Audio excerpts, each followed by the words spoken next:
Okay, how's everybody doing? Woo! That didn't answer my question at all.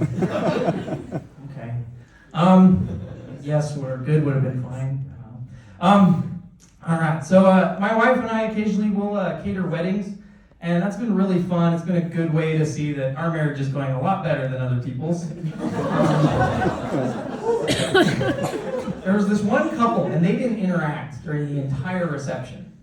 I was like, okay, maybe they just met today or something, which maybe I'm being insensitive culturally if that's the case, but it's weird. So, but even then, not even during photos, they didn't take a single photo together. We were watching, he took photos with her entire family all by himself, but not one photo together. It was super weird. But there was, it's funny to be a caterer because people will tell you things that they won't tell any of the other wedding guests. It's kind of like when you're watching those Victorian era shows, right? You've got all these people gossiping on the couch, at 2 p.m., because being unemployed was cool in 1884. But there's always just a butler standing there with his towel over his arm. He's just listening. This guy could ruin everyone's lives with all the information that he has. And it's fun as a caterer to know that I could do the same. So one time this woman comes up to us and she's like, just so you know, my daughter's a bridezilla. I was like, okay, we didn't need to know that. I'll file that under blackmail in case you don't tip us well enough. But then the bride walked out in a lizard costume, so I was like, okay, I guess everybody knew, but it's a weird preference.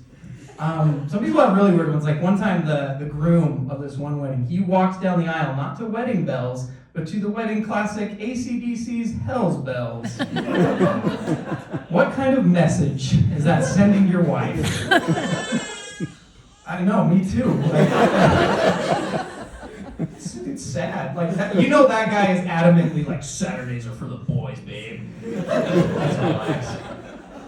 One of the most interesting ones I saw, there was this couple, and they had every single love letter they had written each other just up on display for everyone to read. It's gross. I guess that's a good way to let strangers know that your nicknames for each other are Bunny and Carrot. Yeah.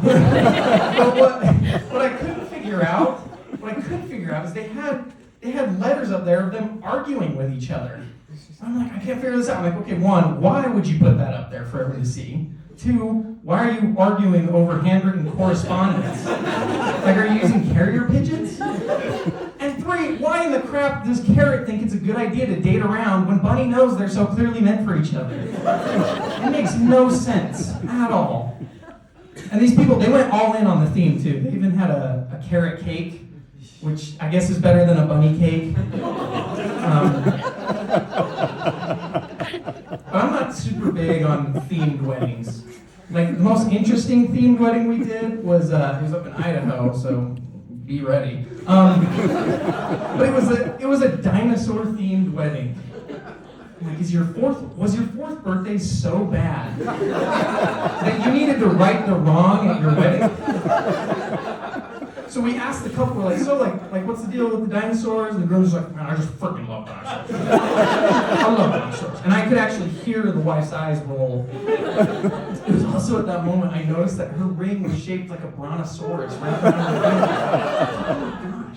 They even had a little dinosaur bride and groom on top of the cake, which, if you think that's cute, you're wrong. But I do have to hand it to them. They pulled it off. The bride, she walked down the aisle to a beautiful piano rendition of the Jurassic Park theme. Nice.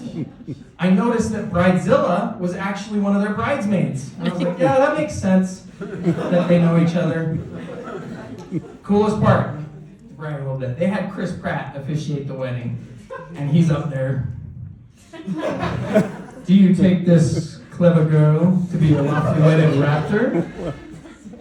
They did have a hard time with the rings, though, because of the short arms, and they kept bonking heads together instead of kissing. So, what really did it in for me, though, was their getaway car was all decorated like a pterodactyl. I was like, okay, that's too much.